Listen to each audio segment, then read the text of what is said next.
해도 어쩌면 현재 제가 목회 현장에서는 뭐 장로교단 분들을 만나도 이런 걸 많이 한국에서는 경험하기 어렵지만 그런 전도 무용론 같은 실제적 문제를 기독교 그 예정론의 책임으로 보는 것이 정당한지 조직 신학이 아닌 전도학의 관점에서는 이 문제를 어떻게 보는지 궁금합니다.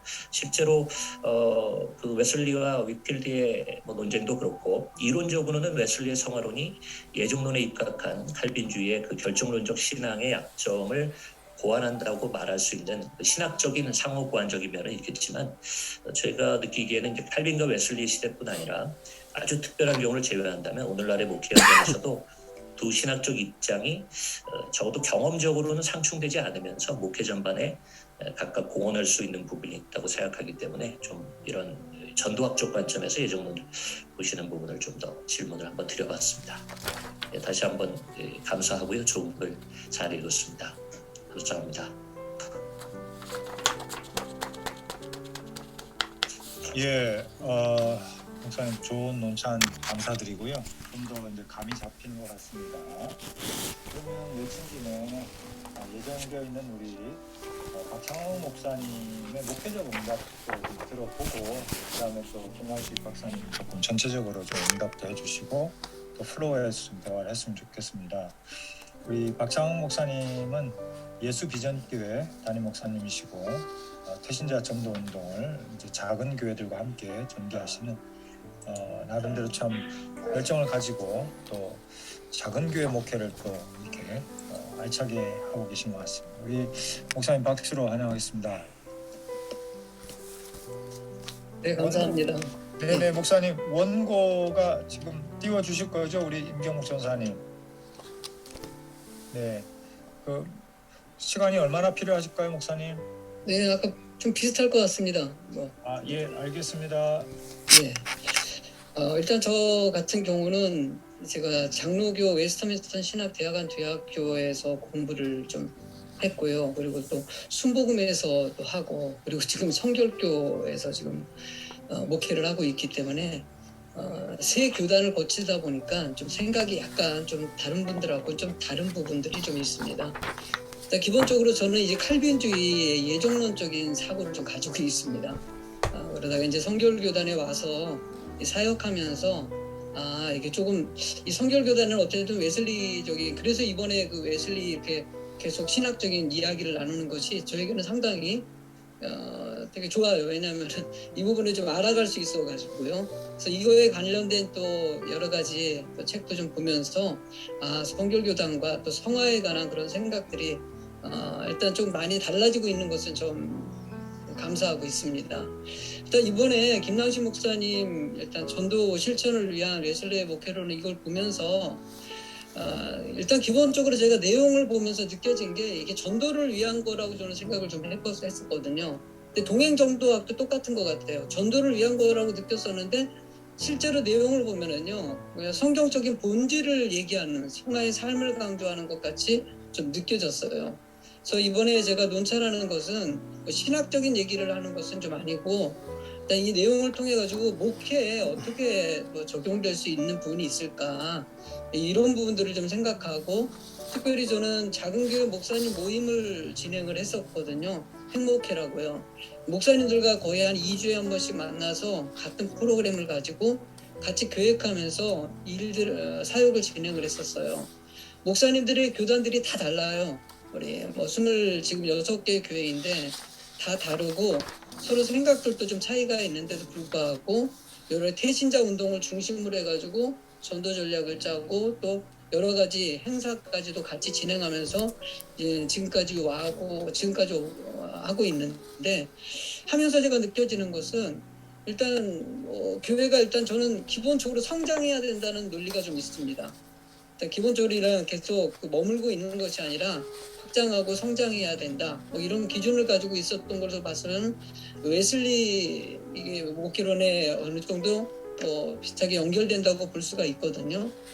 그런데 한편으로는 이제 태신자 전도운동을 통해서 계속적으로 성도가 유입되고 성장을 해서 저희 교회도 마찬가지입니다. 개척해가지고 지금 제가 오는 과정 가운데 사실 개척할 때도 제가 질문을 받은 게 있어요. 태신자 전도운동을 통해 가지고 개척해가지고 교회가 성장할 수 있느냐, 뭐 이 질문을 받은 것 때문에 제가 부교육자 사역을 내려놓고 그리고 다른 목사님들과 비슷한 환경에서 개척을 했거든요.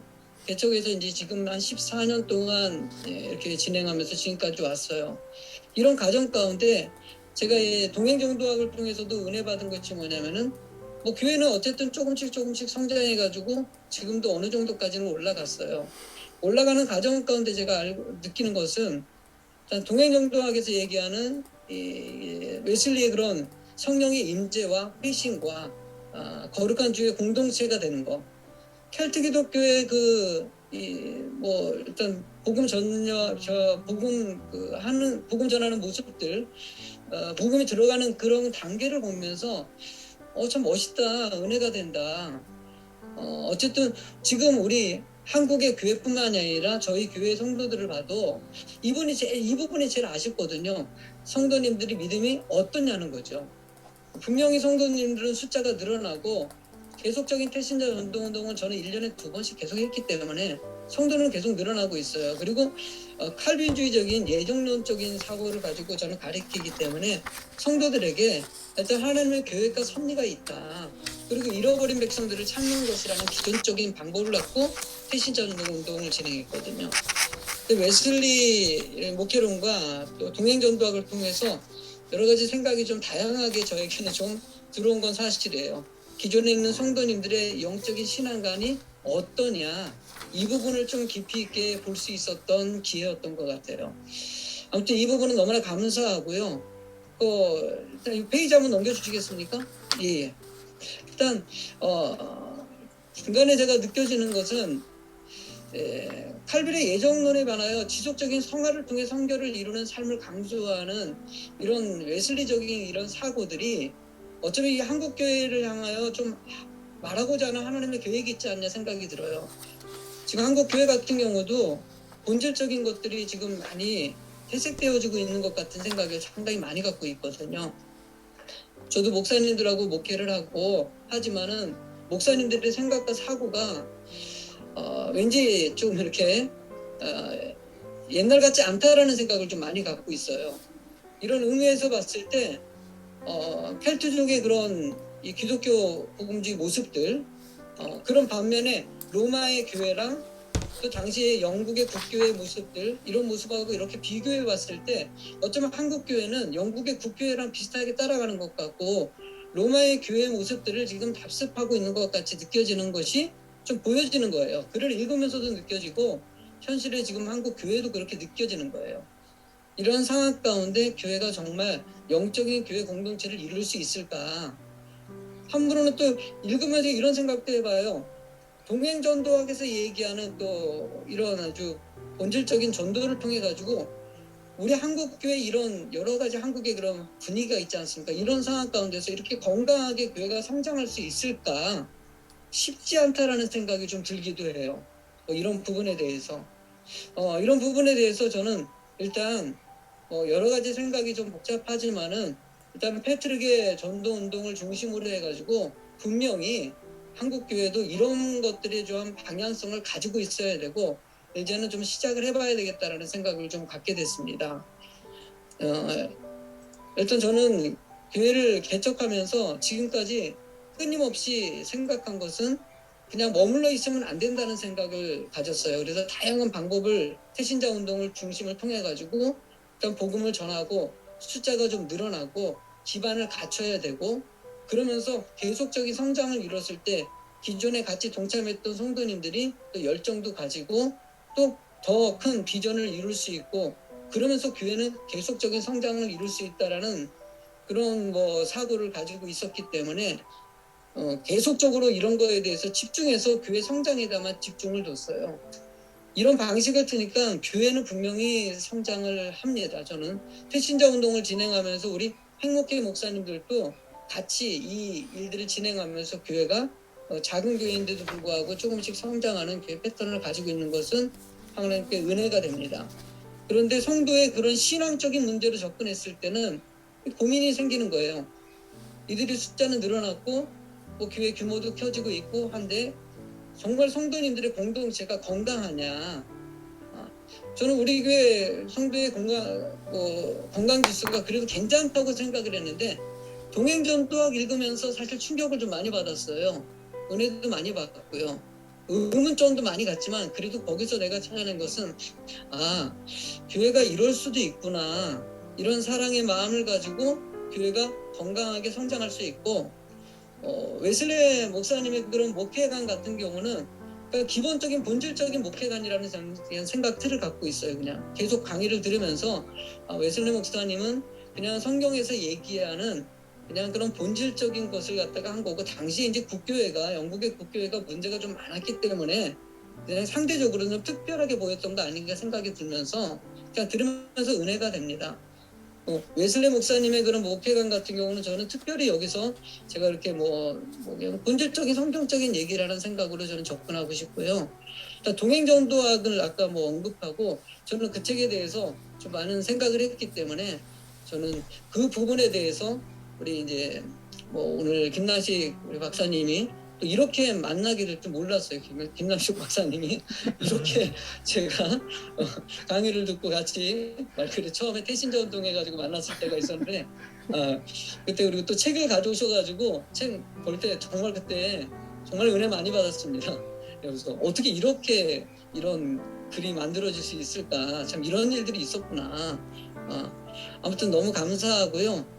저도 소울 프렌드라든지 아니면은 웨슬리 목사님의 영성 또 운동, 성화 운동 여러 가지 다양한 방법을 통해 가지고 교회가 성장할 수 있는 태신자 운동을 통해 가지고 좀 성장할 수 있는 부분들을 제가 조금 더 연구하려고 생각합니다.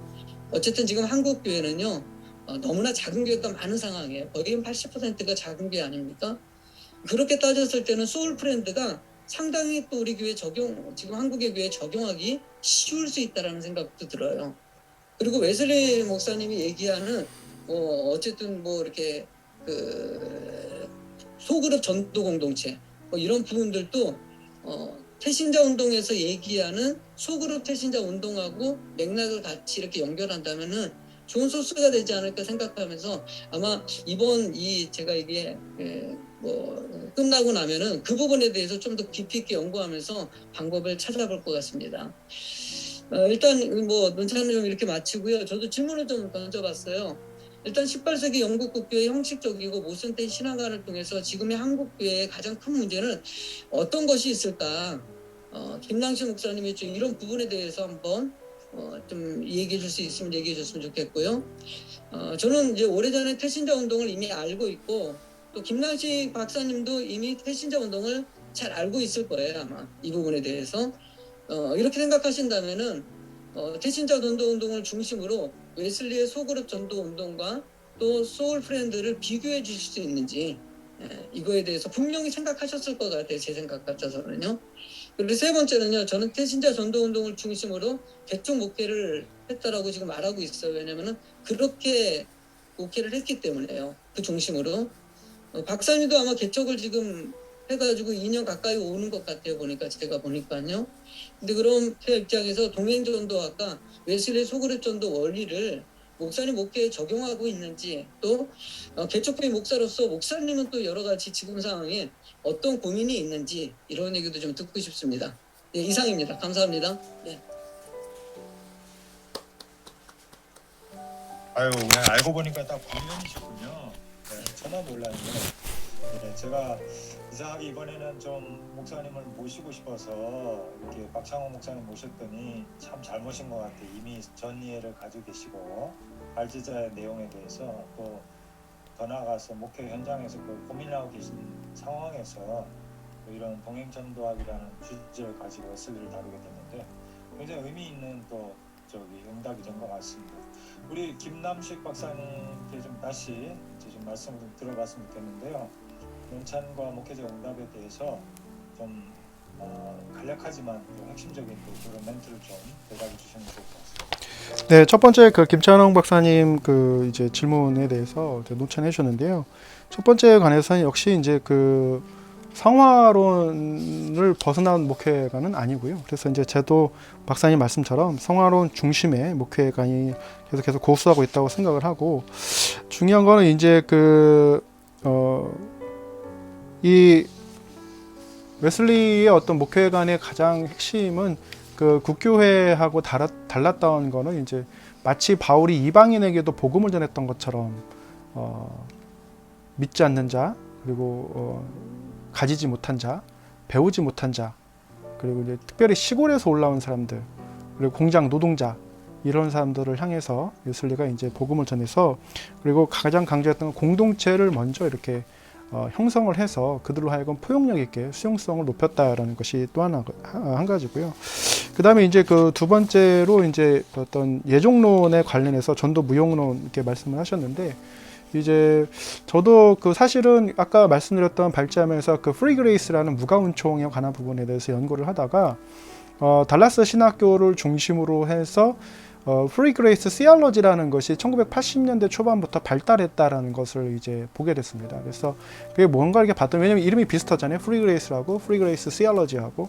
근데 이제 그 프리 그레이스 시알러지를 보면은 이제 거기에서는 이제 한 번 구원은 영원한 구원이고, 예수님께서 우리가 앞으로 지을 죄까지도 다 사하셨다 해서 성화의 필요성을 이제 완전히 삭제했더라고요.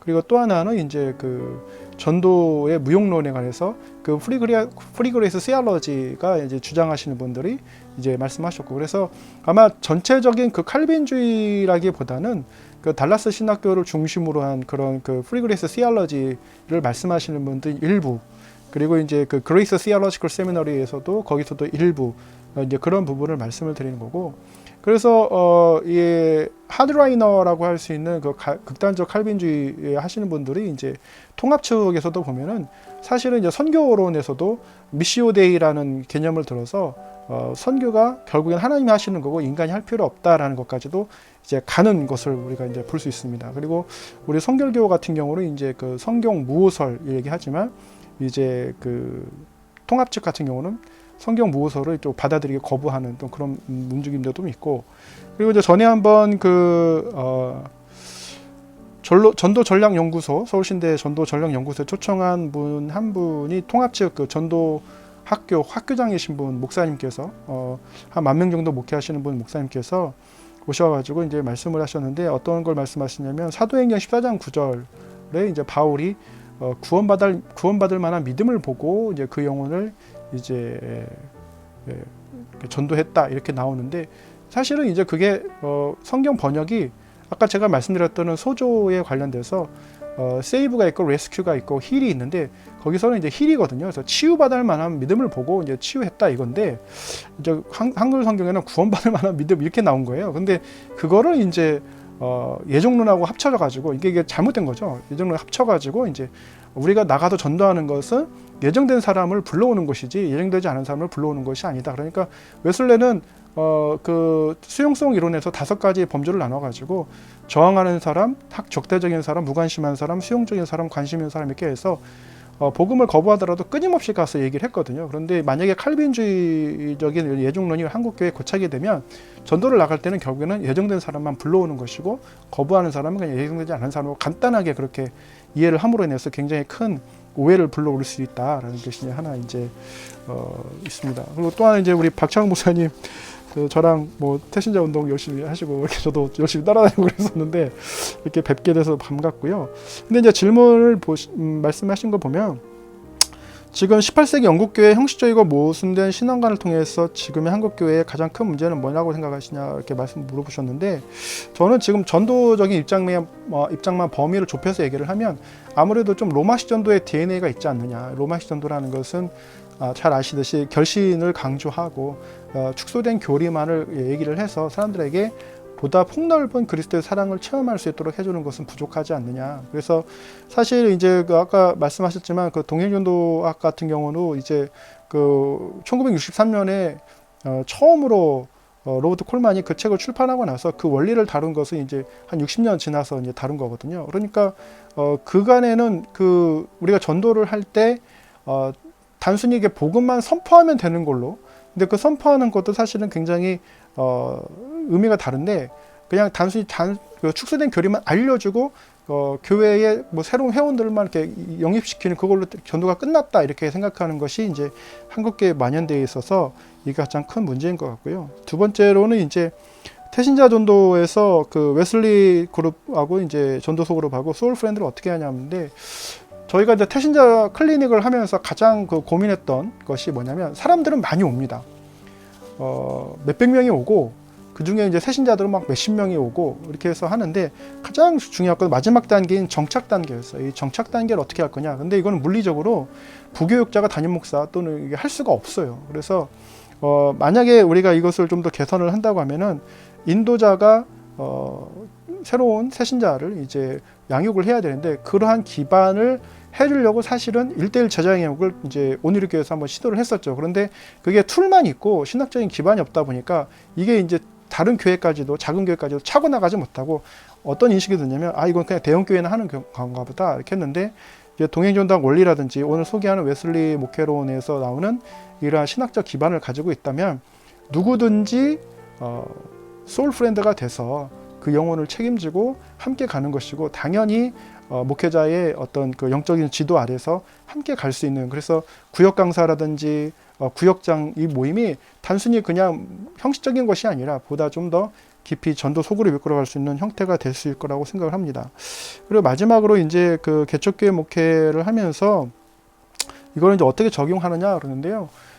사실은 이제 그 개척교회 목회하면서 우리가 코로나를 하면서 다 같이 제로 베이스가 됐습니다. 왜냐하면 다 모이지 못했기 때문에 개척교회나 대형교회나 온라인으로 예배를 드려야 했고, 그러면서 특별히 개척교회를 이제 경험을 하면서 코로나 시국에 저는 특별히 세종시에 있다 보니까 세종시민 전체를 대상으로 성도로 대한다라고 생각을 하고, 그들에게 이제 뭐 성소도 택시도 나눠주고, 어떻게 이제 그 안에 신앙생활을 해야 되는지, 예수님을 믿는 어떤 그런 단계들에 대해서 나눠주고 하고, 누구나도 이제 관심이 있다고 해서 예배를 드리러 오면 반드시 그 제가 번역했던 TNM이라는 교재를 소개를 합니다.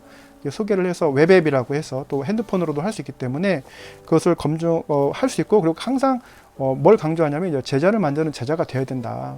우리가 언제까지 그 초등학문에 이렇게 매여서 목사님이 주는 그런 파이프라인 처치와 같은 것이 되지 않고, 플랫폼 처치처럼 돼서 곧 예배자가 제사장이고, 제사장이 곧 소그룹 리더가 되고 전도자가 돼서 목회자는 신학적인 또 말씀에 대한 그 방향을 주시는 그런 디렉터로 역할을 하고 이제 이렇게 나가야 되는데, 마지막으로 이제 고민이 뭐라고 물어보셨는데, 첫째는 이제 그 교회 안에 스며든 세속주의를 따라가지 않는 것, 그래서 이 숫자 늘리는 거에 유혹받지 않는 것, 그리고 이제 뭐 상가 임대해서 임대료 내고 여러 가지 뭐 어려움도 있고 막 하지만 그래도 끝까지 이제 이러한 것을 버텨 나가는 것.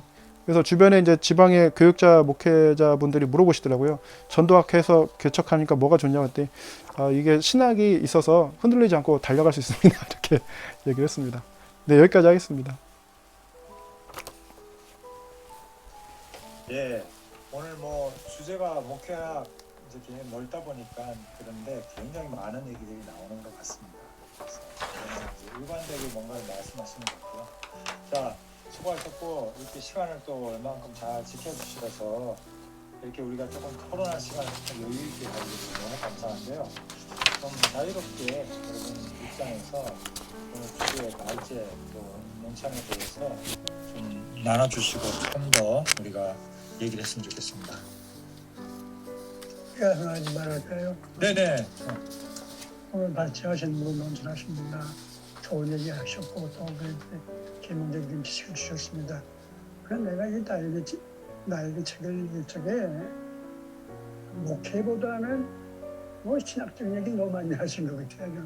물론 목회도 신학의 영역이겠죠. 이제는 오늘이 우리가 바람직한 새로운 목회 스타일이 뭐겠냐 할 적에 우리가 웨슬리의 목회 스타일을 봐야 되겠죠. 중요해요. 신학적인 전제가 있어야 되죠. 웨슬리는 하나님의 선행된 은총을 하여서 모든 사람에게 구원이 가능하다. 그리스도의 대성은 모든 사람을 위한 것이다. 모든 사람을 구원받을 수 있다는 전제에서 목회 들어가면서 목회 목표가 뭐였다고요? 단순하다. 모두 구원받게 하고 그 다음에 거룩한 생활을 하게 하고 그렇게 하기 위해서 일종의 수단을 최대한으로 활용하신 분이에요. 그렇군요. 최대한 수단을 말할 것 없이 프로페셔널 민수 그레이스 가변적인 초반적인 여러 가지 해가지고 뭐 소고로 빈대뭐 해가지고 모든 사람들 구원받게 하고 또 어떤 사람들 어떻게 거기서 벗어나게 해가고 어떻게 선한 일을 할 구체적으로 이걸 볼 수 있다고 결국요. 이것이 웨슬레이 목회의 특징적인 스타일이라고 생각한다고. 우리가 오늘에 있어서 어떻게 이 은총의 수단을 활용할 것이고 그 부족하면 어떤 새로운 또 가변적인 순회에서 다 구원받기만 하고 거기에 나가고 하는데 거기에 나가느냐 여기 집중되는 하나의 현대 목표를 우리가 거기에 포커스했으면 좋겠다 하는 그런 생각이 있습니다. 네, 감사합니다. 좋은 중요한 지적을 주셔서 너무 감사합니다. 지난번에 우리 그 감신대의 누구죠? 오광석 목사님, 교수님 모시고 그 웨슬리 교회론을 얘기할 때 굉장히 인상적이었는데 이제 거기서 나왔던 얘기가 뭐냐면 웨슬리는 교회 자체를 은총의 수단으로 여겼다라는 것이죠. 그 자체를 뭔가 보존돼야 될 어떤 구조나 제도나 이런 것으로 보기보다는 하나님의 그 섭리와 사역을 위한 교회 자체를 수단으로 봤기 때문에 정말 그런 좀 기능적인 실용주의적이다 이런 말씀도 했는데 그 말은 좀 제가 볼 때 오해 여지가 있고 신학이 없는 그런 의미가 될 수 있기 때문에 그거보다는 정말 기능적인 그런 목회관, 교회관을 가지고 있었는데요. 오늘 지금 주총장님께서도 웨슬리가 지향한 것은 바로 그러한 모든 사람의 구원을 위해서 모든 은총의 수단을 동원했던 그런 강점을 가지고 있고 그럼 오늘날 우리 웨슬리안 교회가 어떻게 어떤 수단을 사용할 것인가를 고민해야 된다 이런 지적을 주신 것 같습니다. 감사합니다. 또 말씀해 주시죠.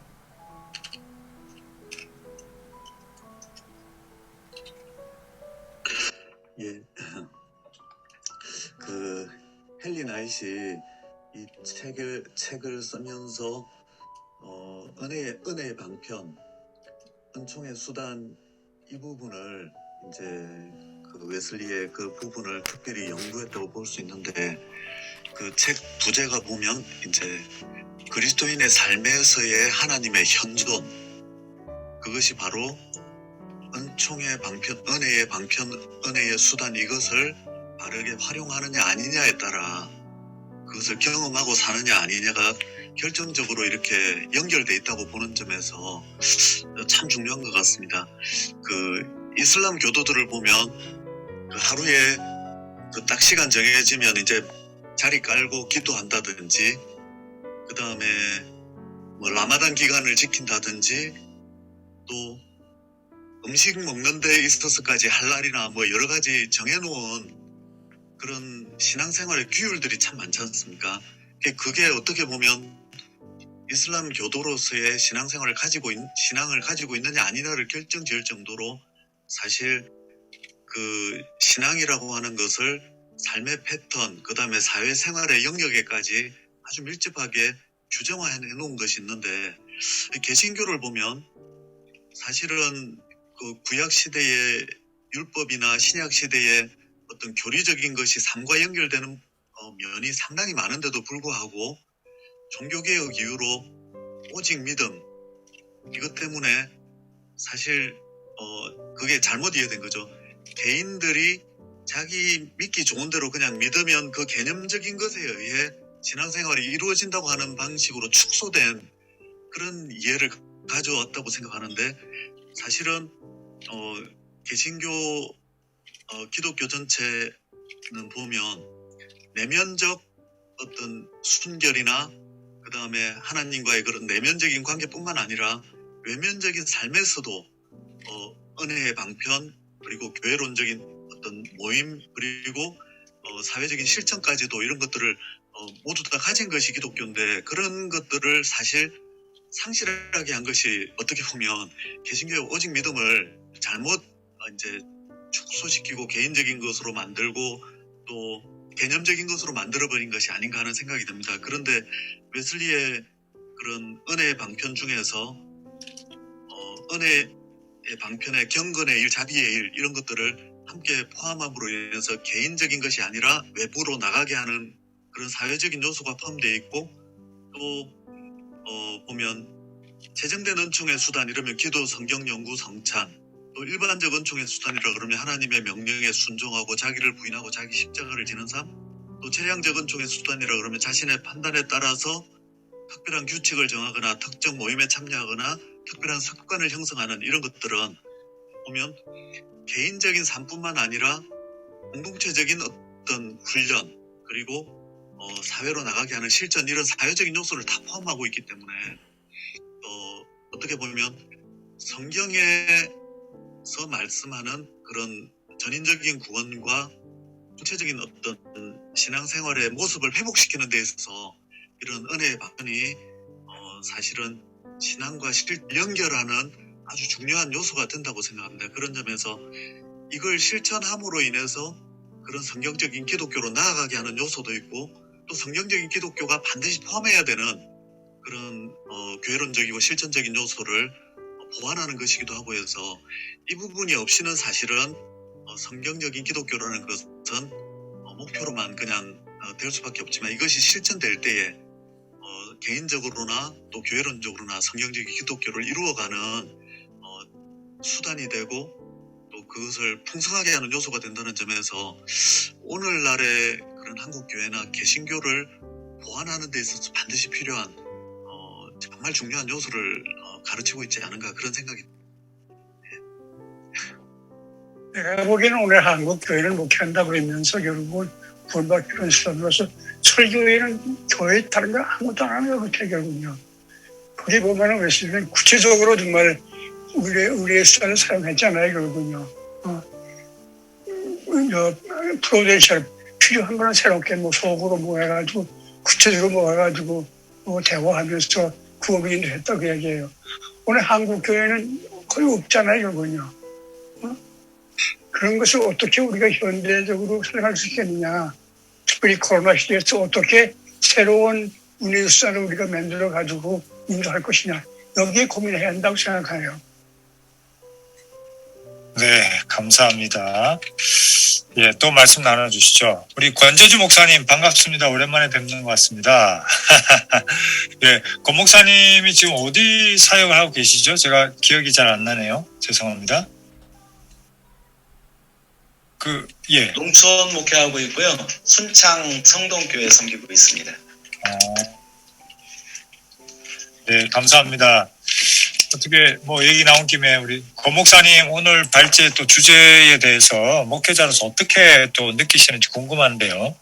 예, 코로나 상황이라 오늘 발제해 주신 내용들 쭉 들으면서 현재 상황에서는 이제 저는 동행전도라고 말씀하셨고 소울메이트를 말씀하셨고 그 다음에 태신자 전도 운동을 말씀해 주셨는데 저는 이제 관계전도라는 거 이제 그렇게 저는 배웠고 이제 그쪽에 관심을 두고 그렇게 했는데 이름은 다르더라도 내용은 거의 비슷한 것 같아요.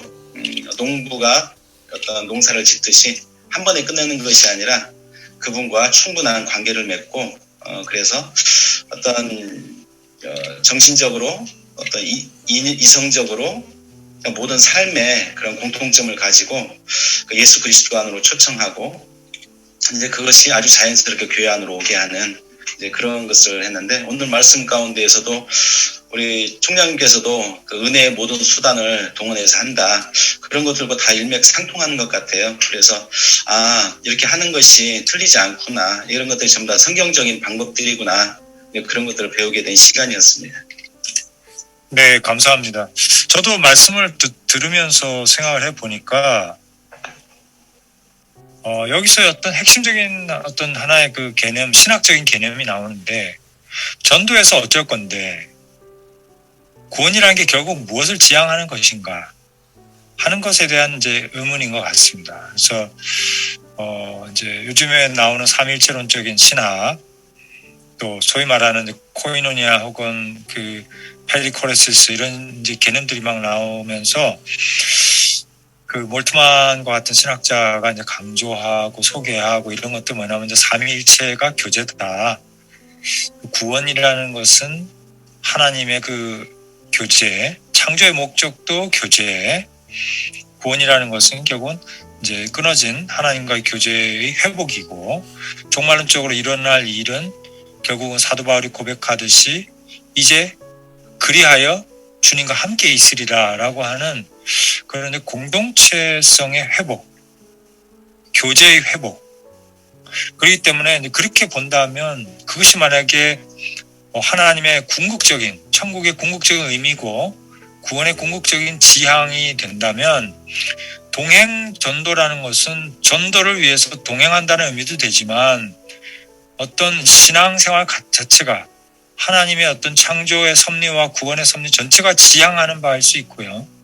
그렇게 본다면 결국은 구원이라는 것은 요한 1서, 2서, 3서에 나오는 것처럼 우리가 너에게 이것을 전함은 우리가 너희와 함께 교제함이다.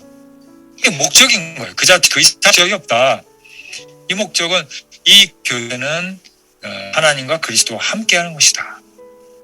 그래서 이제 제가 볼 때는 요한 웨슬리가 어떤 맹아적인 형태로 그것을 지향했던 것 같고 율법주의로부터 시작했는지 모르겠지만 경건주의적인 어떤 율법적인 이해에서 출발했는지 모르겠지만 궁극적으로는 거기에 그것을 느끼고 깨닫지 않았냐는 생각하고 그래서 그분이 말년에 이제 돌아가실 때 가장 좋은 것은 하나님이 함께 하시는 거다.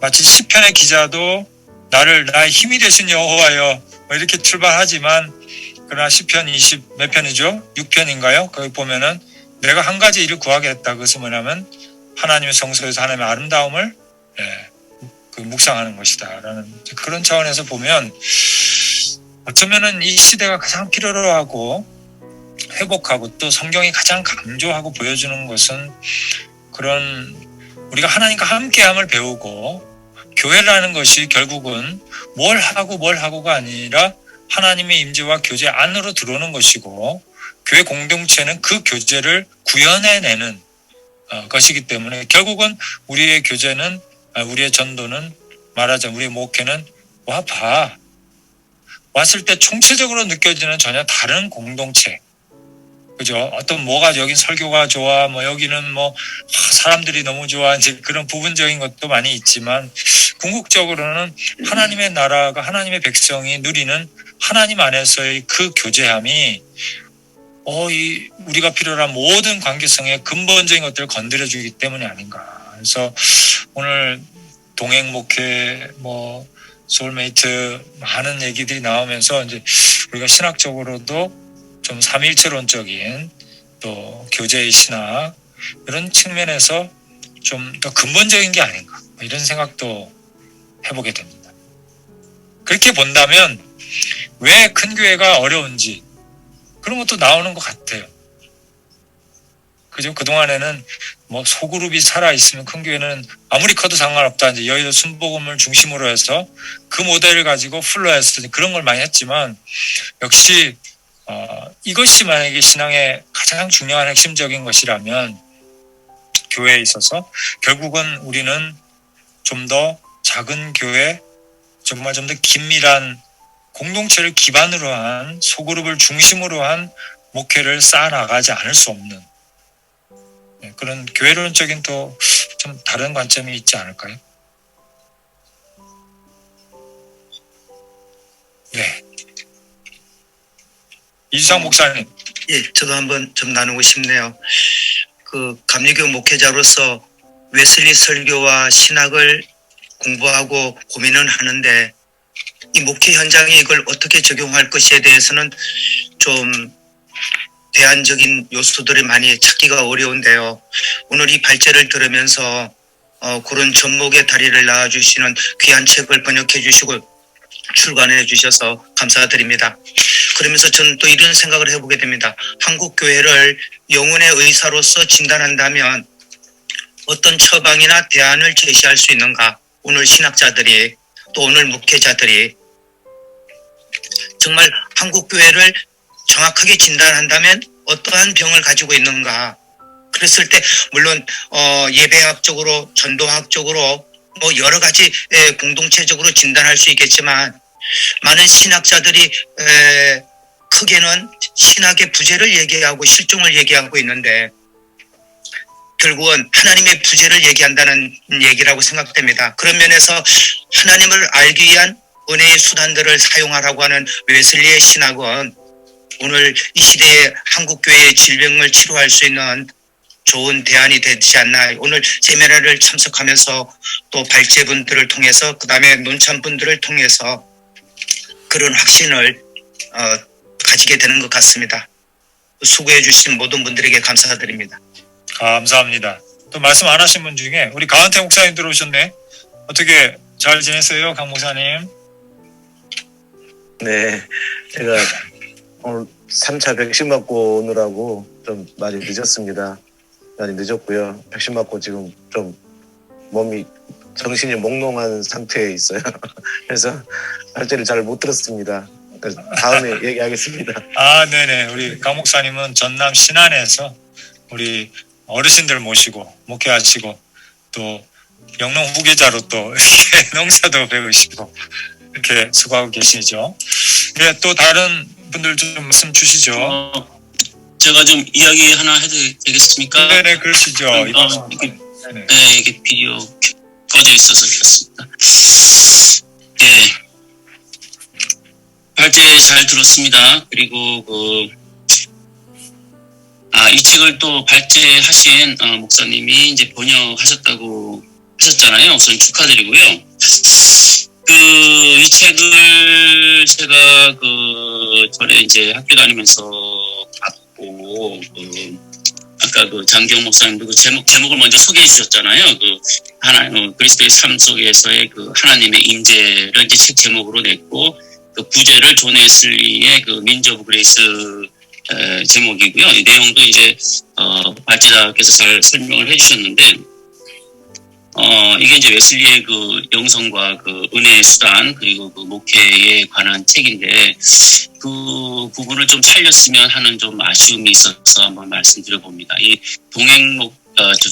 동행전도라는 타이틀을 하시면 좀 웨슬리의 은혜의 수단을 통한 교회가 곧 은혜의 수단이고 또 목회의 삶인데 그런 부분을 나타내기에 좀 작은 부분이 아닌가 하는 번역하신다고 수고 많으셨는데 한번 조금만 더 그거를 제고하시면 좋지 않겠나 하는 제 생각이고요. 아마 그것이 이게 이제 헬리나이스의 박사를 이제 스케어크로우 프로스에서 출판한 책이잖아요. 박사학위 논문을. 그 부분을 좀 웨슬리의 영성 부분을 좀 살리셨으면 좋지 않겠나 하는 좀 그냥 의견을 제시해 봅니다. 발제자님께 그냥 부탁을 좀 드려봅니다. 예, 사실 네. 말씀하세요. 네, 김남식 박사님. 예, 그 부분 한번 더 생각해 보겠습니다. 네, 반갑고 처음 뵙는데 또 이렇게 그리스도 안에서 이렇게 그냥 대화하고 고민하는 거라고 이해해 주시기 바랍니다. 예. 제가 이 책을 좀 한번 좀 읽고 참 좋아했거든요. 그래서 웨슬리의 영성에 대해서 잘 소개한 책이고 아직 우리 한국에서는 웨슬리 영성이라는 타이틀을 딱 가지고 출판한 책이 아직 없어가지고 지금 각 신학교마다 영성에 대한 공부들을 많이 하고 있어요. 지금 학생들이. 그런데 영성을 공부하는 학생들한테는 영성 검색해서 책 살 거 아니에요. 그런데 웨슬리 영성이라는 책이 많이 있는데 사실은 숨어 있는데 제목이 웨슬리 영성이 딱 없으니까 많이 이렇게 이렇게 검색이 안 되는 것 같아요. 그리고 이우정 교수님이 오늘의 웨슬리 영성도 이 부제로 돼 있어요. 성화의 길이라는 게 제목이고, 근데 그 책도 이제 은혜의 수단을 많이 소개는 했습니다. 이 책이 이제 은혜의 수단을 페리나이스 나름대로 이렇게 좀 카테고리를 다시 한 3개 정도로 엮어가지고 만든 심도 있게 만든 책이니까 그 부분을 좀 살리셨으면 좀 저도 관심 있는 부분이고 또 이렇게 한국교회에 좀 더 좋은 웨슬리를 알리는 우리 사람들이니까요. 그런 부분에서 좀 도움이 되지 않겠나 하는 제가 고면하고 부탁을 드려봅니다. 네, 목사님. 네. 예.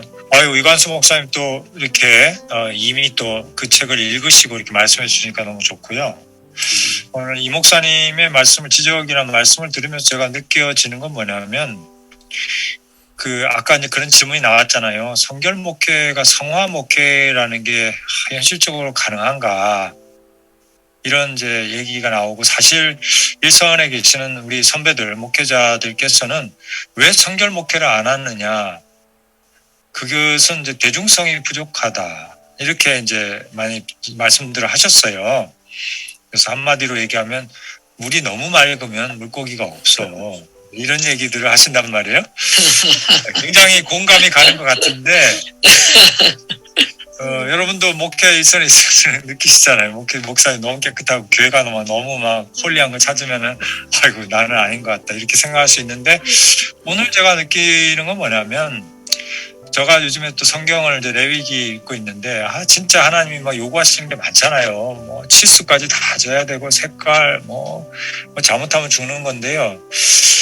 그런데 언뜻 들은 건 뭐냐면, 하나님과의 교제를 위한 조건으로서 그런 것들을 굉장히 강조하신 것이지, 그죠? 그러니까 성결이 분리를 의미하는데, 그 분리라는 것이 모든 것으로의 분리, 고립 이런 것이 아니라 진정 하나님과의 교제에 들어가기 위한 그런 최소한의 조건, 그런 것으로서 이기 때문에 성결이 지향하는 바는 결국은 교제라고 하는 동행이라고 하는 것을 우리가 자꾸 잊어버리지 않고, 너무 율법적인 것만을 보면서 하나님의 의도를 우리가 놓치면은 참 안 되겠다라는 생각이 듭니다. 그래서 성결함이 우리의 진정한 교제의 조건이 되고, 또 교제를 지속시키는 힘이 되고, 교제를 온전케 완성시켜 나가는 인간관계에서조차도 그런 것을 우리가 이해하는 것이 너무나 중요하지 않겠냐, 그런 생각이 듭니다. 성결이 무엇인가, 여기에 대해서 우리가 정말 좀 더 적극적으로 성서적으로 이해할 필요가 있지 않겠냐, 이런 생각이 좀 들었습니다. 또 제가 개인적으로 잠깐 얘기해 줄까요? 네네. 네. 근데 방금 얘기한 것 같은 것을 봤더니, 저는 이제 장로교에서 칼빈주의적인 신앙관을 좀 배워서 그런지 자꾸 이렇게 성결이라든지 성화 쪽에 너무 매여 있는 거 아닌가 생각이 좀 들 때가 있어요. 계속 경건이라든지 거룩함 추구하는 쪽에다가 우리는 이미 하나님의 구원받은 백성이다. 일단 물론 더 거룩한 삶을 살아야 되고 더 성화된 삶을 살아야 되는 것은 분명히 알고 있죠. 그러나 거기에만 자꾸 너무나 머무르는 것 같은 얘기를 듣다 보면은 그게 좀 느껴져요. 빨리 그런 것은 기본적으로 확신을 가지고, 그리고 지금은 당장 나가서 복음을 전해야 되고, 또 교회가 또 성장도 해야 되고, 땅끝까지 이르러 복음을 증거하라는 주님의 지상 명령도 있고, 뭐 이런 것들이 있는데도 불구하고 이쪽에다가 너무 성장한다는 것에 대해서 어쩌면 좀 부정적으로 보는, 좀 안 좋게 보는 시각으로 보는 것 같이 느껴질 때가 있어요. 그래서 듣다 보면은 너무 개인적인 거룩함 어떻게 생각하시는지 모르겠어요. 그 부분은 이제 굉장히 흥미로운 부분인데요. 사실 뭐 우리가 할 말이 많겠죠. 다 할 말이 많은데, 그제 이제 뭐 어떤 장로님, 이제 장로교에서 목회하시는, 심호하시는 장로님이 이제 교수님이 계세요. 그래서 좀 대화하면서 이제 그분은 오히려 이제 장로교에서 어떤 신앙생활 하면서 그런 깝깝함, 그런 신앙생활을 오래 하는에도 불구하고 인격적으로나 또 삶의 실천이나 이런 것들이 너무 부족한 그런 부분들에 대해서 굉장히 갈증을 가지고 계시면서, 오히려 이제 웨슬리 쪽에 와서 목을 축이면서 너무 좋다 이렇게 말씀하시는데, 이거는 뭐 선택의 문제는 아닌 것 같으나, 제가 볼 때는 당연히 우리 웨슬리나 오늘 현대교회 모든 개신교회가 루터에 기반하고 있고, 그런 루터적인 만연을 위해 거저주시는 은혜, 그런 그게 너무나 중요하다고 생각을 합니다. 그래서 결국은 칭의의 복음을 저는 놓칠 수가 없는데요. 그러나 이제 우리 집에 아이들이 여럿 있는데 지금 20대가 넘었는데, 이제 이렇게 둥지를 떠나서 날개짓으라고 빨리 나가야 되는데 안 나가고 애들이 지금 이러고 있단 말이에요. 그럴 때 자꾸 생각나는 게 이 성화의 복음인 거예요. 그래서 성화의 복음이라는 것은 제가 체험한 바로는 다른 게 아니고, 오래 묵은 신자들이 이제는 자기 몫을 하고 지금 아까 말씀에 나가서 전도도 하고 이게 성화와 무관한 것이 아니라 이제는 교회를 생각하고 하나님을 생각하고 하나님 나라를 생각하는 좀 공적인 복음으로 업그레이드가 되어서 목회자적인 사고를 가지고 사역적인 사고를 가지고 이렇게 살아가는 모습 이게 성화인 거예요. 그래서 이제 그게 아버지의 소원이고 이게 왜 또 중요하냐 하면 대중적인 기독교의 대중적인 종교로서 스탠스를 취하다 보니까 이제 너무 많은 문제들이 이제 발생을 하고 성숙하지 못함으로 인해서 하는 그 교회적인 비용이 너무 크기 때문에 사회적인 영향력도 너무 부족하고 그렇기 때문에 예수님 명령하신 그 제자 삼음이라고 하는 그 차원을 우리가 나가지 못하고 있어요. 모두가 다 베이비이기 때문에 이제 그런 점에서 시대적으로도 지금은 성화의 복음을 정말 강조할 때다. 그죠? 지금 우리가 목사님도 새신자들한테 이런 얘기할 필요 없지만 10년, 20년씩 같이 데리고 신앙생활을 하면서 정말 복장이 터지는 장로, 집사, 권사들이 많이 있을 텐데요. 그분들을 향해서 우리가 계속적으로 이제 얘기할 부분은 이제 성화의 복음, 하나님을 닮아가고 좀 더 깊은 곳으로 나아가는 그게 아닐까 하는 생각이 들거든요. 제가 그 방금 그 아까 그 논찬해 주신 목사님 에게 조금 그냥 아까 이야기를 하신 거니까요. 제가 한 2분 정도만 좀 이렇게 리스판스 한다고 생각하고 말씀드리고 싶은 거는 그 이렇게 목사님께서 공부해 보신 배경 속에서는 그러면 이제 그 우리 웨슬리안들이 자꾸 성화를 강조하는 것 같다 생각을 하신다고 이렇게 말씀하셨잖아요. 근데 그렇게 생각을 안 하고 저는 하나님의 부르심이 거룩함으로 부르신 거다라고 생각을 좀 해줬으면 좋겠고요. 전도를 뭐 소홀히 할 것도 없고 또 성장을 부정할 것도 없고 우리는 거룩한 부르심 속에 소그룹의 목적도 이 거룩함이고 또 전도의 목적도 결국은 거룩함으로 성장하기 위한 것이지 사람을 무조건 부른다고 해서 이게 전도의 끝은 아니잖아요. 그래서 구원의 확신이라는 말씀을 하나 하셨는데 이 구원의 확신을 필요 없는 건 아니죠. 그런데 구원의 확신을 가져라. 가지면 다 문제가 해결된다. 라고 이제 그렇게 안 하시겠죠. 그렇게 안 하시겠지만 그렇게 하게 되면 이제 구원파처럼 치우칠 경향성이 또 이제 생기는 것이 되죠. 그걸 구원파가 된다는 거 아닙니다. 오해하지 마시고. 그러니까 구원의 확신이 필요 없다는 건 아닌데 우리의 목적이 하나님의 부르신 목적이 거룩합니다. 그 목적을 향해 나아가는 과정 속에서 은총의 수단이 항상 필요하고 전도도 필요하고 삶 속에서의 거룩함, 개인적인 성화만 아까 이야기하셨는데 그건 웨슬리가 말하는 게 아니라는 것을 좀 말씀드리고 싶습니다. 저는 한국의 교회, 작은 교회들을 보면서 지금 분명히 성화의 삶이라든지 거룩한 삶, 특히 기존에 있는 목회자들이 하나님 앞에 먼저 바로 서야 된다는 거 분명히 중요한 것이고 알고 있어요. 그렇지만 지금 한국의 교회, 작은 교회들이 방법론에 너무나 부족한 거예요.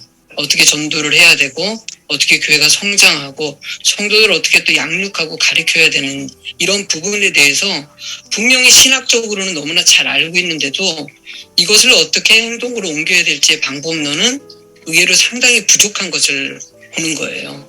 저는 순복음에 가서 제가 본 것은 순복음은 참 장로교에서 있다가 순복음에서 신학을 하니까요 특징이 한 가지가 있더라고요. 장로교에서는요 산상기도라든지 전도훈련 같은 거 없었거든요. 오직 그냥 말씀만 우리 택함받은 백성이 성경의 말씀을 깊이 있게 깨닫고 뭐 그런 것에 대해만 집중하다가 이쪽으로 오니까는요 성경의 말씀에 깊이 들어간 것은 우리는 이미 받았다 뭐 이런 확신 딱 가지고 그냥 날마다 산상기도 가고 날마다 나가서 노방전도하고 이런 모습 보면서 한편으로는 좀 충격을 받았어요. 정말 이렇게 차이가 이렇게 날 수가 있을까. 그러면서 때로는 이런 것들이 좀 이렇게 섞였으면 좋겠다. 성결교단에 오다 보니까는요, 이렇게 여러 가지 이렇게 확실하게 이렇게 뚜렷하게 중심 잡은 게 없는 것도 좀 느껴지더라고, 목사님에게. 그러면서도 이런 신학 연구하는 거 보고요, 너무나 은혜가 되는 거예요. 여러 가지 생각과 방향성을 너무나도 잘 갖고 계신 것을 보면서. 근데 왜 이게 행동으로 옮겨지지 못할까? 저희 지방 내에도 그래요. 다들 고민하는 문제가 교회 성장 문제거든요. 성장을 어떻게 해야 될까 이런 문제에 대해서 고민이 되게 많으셔요. 실제적으로 그리고 성장을 지금 못하고 있고요.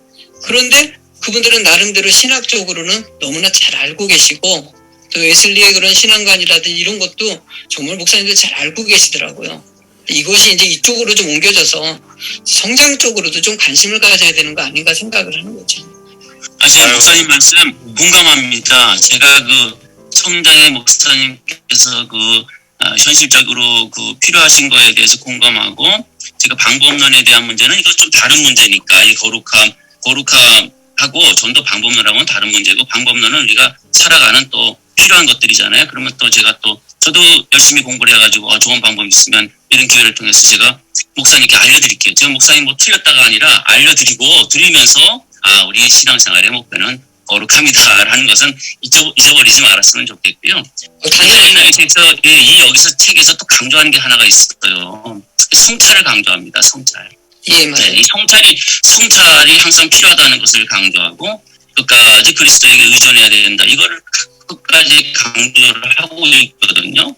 우리가 때로는 그런 일을 하다 보면은 그리스도를 잊어버릴 때가 있어요. 무슨 맞아요. 목적이 사라져 버려가지고 그냥 성장 자체만 구하고, 그런 것들을 한번 성찰할 수 있는 기회를 갖고, 방법론에 대해서는 저도 고민하고 있으니까요. 잘 소통해서 거룩함을 추구하는 우리 다 목회자들 됐습니다. 그러니까 됐습니다. 제가 말씀들을 가만히 듣다 보니까 우리 박 목사님에게 꼭 필요한 멘토가 있다면 바로 웨슬리라는 생각이 듭니다. 예, 맞아요. 왜냐면 웨슬리야말로 네. 정말 어느 목회자보다 어떻게 하면은 참된 부흥을 이루기 위한 방법을 찾을 것인가를 만방으로, 그러니까 메소디스트 아니겠습니까? 예. 그러니까 웨슬리처럼 방법론이 강한 교회론이 없죠. 목회자가 없기 때문에. 정말 근데 그렇게 말씀하니까 이제 성결교회는 왜 이렇게 방법론이 없는 것 같지?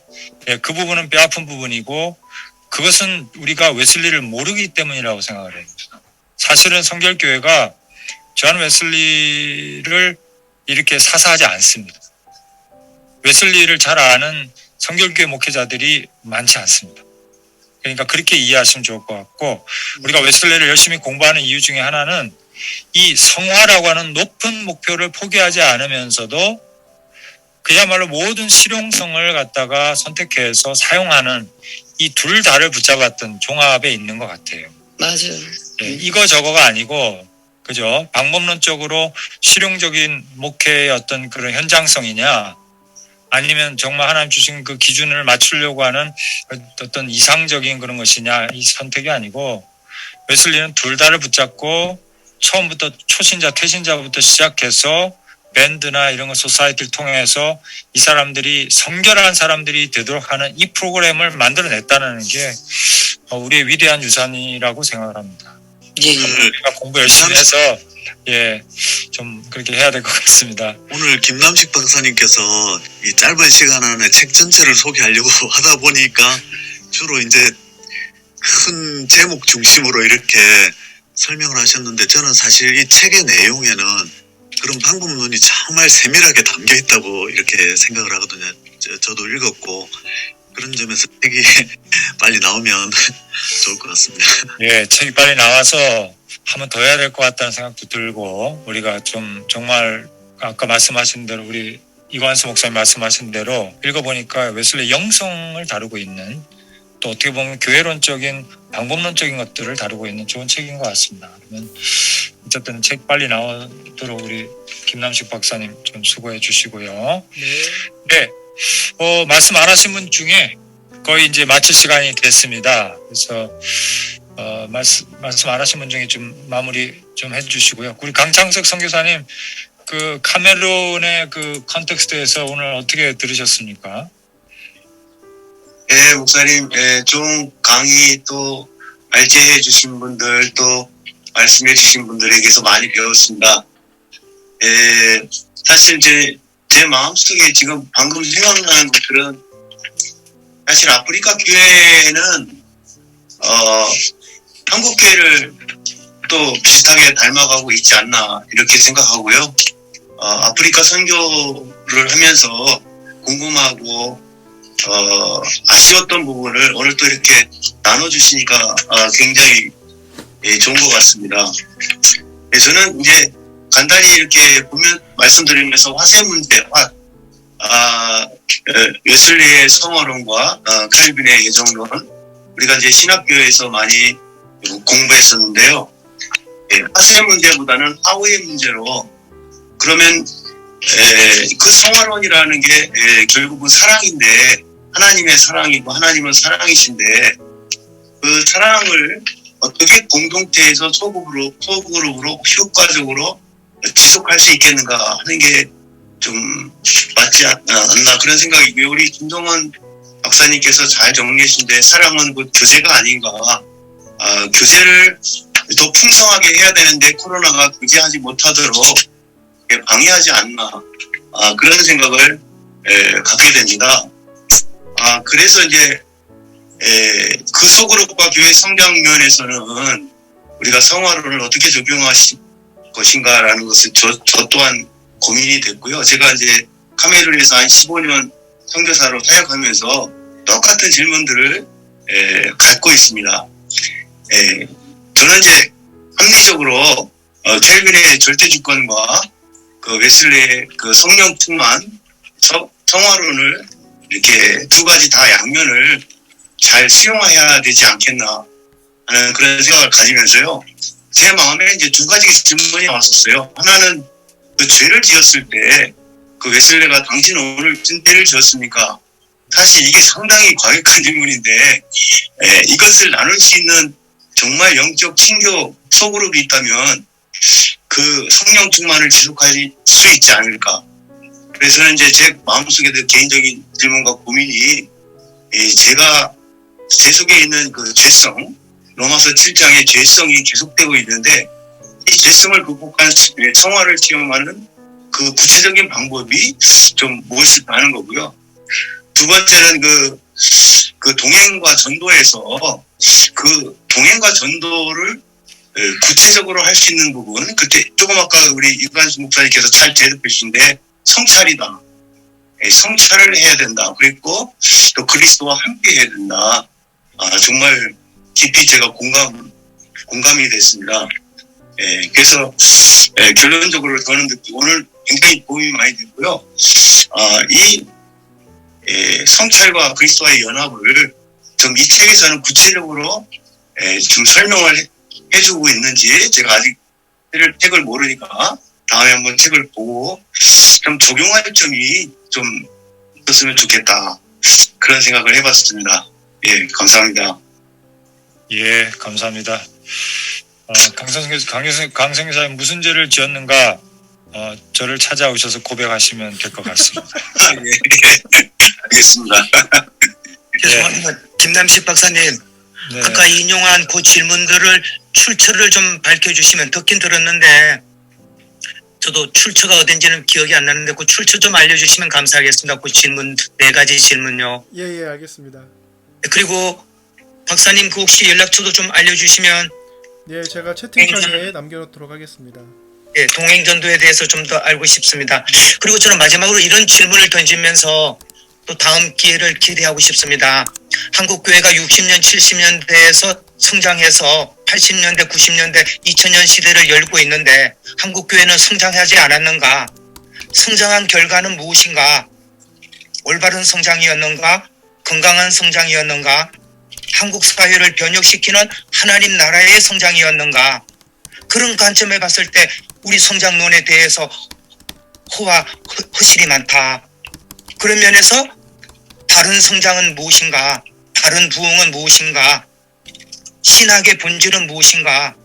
목회의 본질은 무엇인가? 이런 고민이 여기서 논의되고 또 대안이 제시되는 그런 하루타가 됐으면 좋겠습니다. 오늘 네, 감사합니다. 아유, 뭐 큰 과제를 또 주시는데요. 예, 우리가 앞으로 정말 웨슬리가 뭐 가장 교회사에서 뛰어난 목회자는 아닐지 몰라도 저는 그렇게 생각합니다만은 그 one of the best라고 생각하는데 어쨌든 너무 배울 게 많고 그래서 앞으로도 계속 좀 우리가 사사를 함께 또 배워가면 좋겠다는 생각이 듭니다. 오늘 짧지 않은 시간인데 투자해 주시고 할애해 주셔서 너무너무 감사드리고 또 이렇게 시간 내서 발제도 해주시고 또 논찬해 주시고 목회적 응답해 주신 분들에게 정말 감사를 드리고요. 아쉽지만 오늘은 이런 정도로 우리가 마무리하고 다음번 모임은 이제 우리가 첫째 주는 항상 목요일 날마다 우리 조정남 명예총장님 모시고 설교를 읽고 설교 토론을 합니다. 저에게는 또 그 시간도 굉장히 좋은데요. 여러분들 뭐 과거에 읽은 설교도 있겠지만 그래도 오셔서 정말 읽을만한 가치가 있다고 생각하고요. 첫 주에 하고 그러니까는 3월 첫 주 목요일이 되겠죠. 그게 며칠인가요, 임 전사님? 부장님 3월 달이 다섯째 주인데 네네. 첫째 주면은 3일입니다. 3일날 우리가 아마 모이게 될 것 같습니다. 그래서 3일날 우리 시간 되시면 요 시간에 10시 반에 우리 모여서 설교 읽고 셋째 주에는 지금 세미나로 모시려고 하는데 셋째 주부터는 우리 조정남 총장님이 번역하신 그 뭐죠? 아우틀러 신학의 기초인가? 그 책이 나왔는데요. 예? 신학적 위상으로 알고 있습니다. 그 조정남 총장님의 논문집이 나온 거죠? 예, 맞습니다. 그래서 조정남 총장님에게 직접 배울 수 있는 기회입니다. 그래서 주제를 가지고 웨슬리 신학의 주제를 하나씩 가지고 한 챕터씩 우리가 몇 번이 될지 모르겠지만 좀 배우려고 하니까 여러분들 기대해 주시고 그게 3월 셋째 주부터 시작이 될 것 같습니다. 그럼 며칠이죠? 3일 17일이 되겠네요. 그래서 3월 17일 날 우리가 이제 조영남 총장님 모시고 하고 그렇게 예정인데 조영남 총장님께서 좀 자주 하는 거를 좀 부담스러워 하셔가지고 조금 일정 변동은 있을 수 있는데요. 자세한 것은 우리 그 웨슬리 신학 연구소 카톡방에 올리도록 그렇게 하겠습니다. 너무 수고하셨고요. 자, 그럼 우리 주기도문으로 표회하도록 하겠습니다.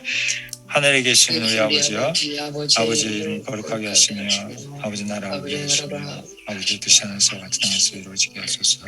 오늘 우리 이름을 양식을 주시고 우리가 우리에게 잘못한 사람을 용서해 준 것 같이 우리 죄를 용서해 주시고 우리를 시험에 빠지지 않게 하시고 다만 안에서 구하소서. 나라와 권능과 영광이 영원히 아버지의 것입니다. 아멘. 아유, 수고하셨습니다. 감사합니다. 감사합니다. 고맙습니다. 우리 김찬홍 박사님, 김남식 박사님 바쁘시지만 자주 들어오십시오. 감사합니다. 감사합니다. 네, 감사합니다. 오늘 좋은 시간이었습니다. 네네.